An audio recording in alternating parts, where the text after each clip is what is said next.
Gladys, how has failure set you up for later success? How failure set you up for later success? What do you mean with this?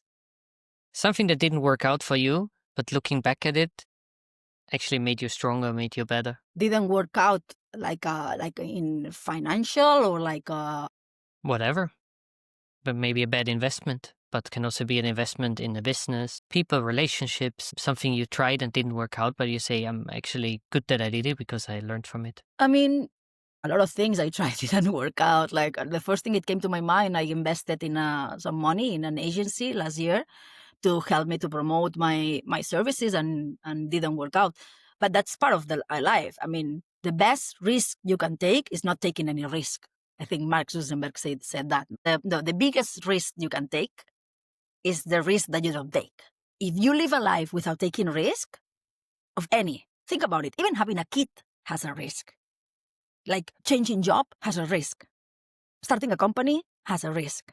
Like everything has a risk. Like if you don't take decisions, like what do you do in life? Nothing. You know, like are you, I don't know, a potato? Like you need to take decisions to be alive. So I took decisions. I take a lot of decisions, a lot, like also risky ones. But I understand that it's an average in the end.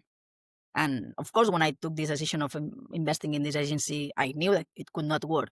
And I knew that I could afford this loss. I think that's the most important thing, like knowing like which part you can lose, which part you cannot lose. For me, it's crazy. Like people who invest on high risk decisions, like they put their money, like for example, Bitcoin, and they put all their money there, even people with family.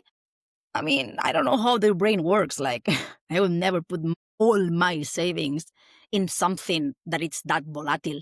But also, I will not put all my savings in an apartment that I cannot move and I don't have this liquidity.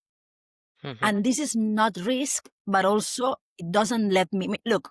I remember like the only bad decision regarding finance that you take to know if it's a good decision or it's a bad decision, if it let you sleep or not. That's the only way that you know if you took a good decision or a bad decision. And that's a great example because in your examples of the agency and this one is, if you take an informed decision, you will sleep much better.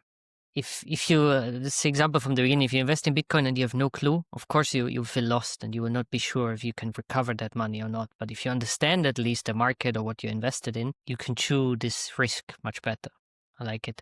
Also knowing that there's another sentence that I read in the book that says, when you take finance decisions based on other people's strategy on opinion, it's like crossing a building full of dynamite with a match lighted.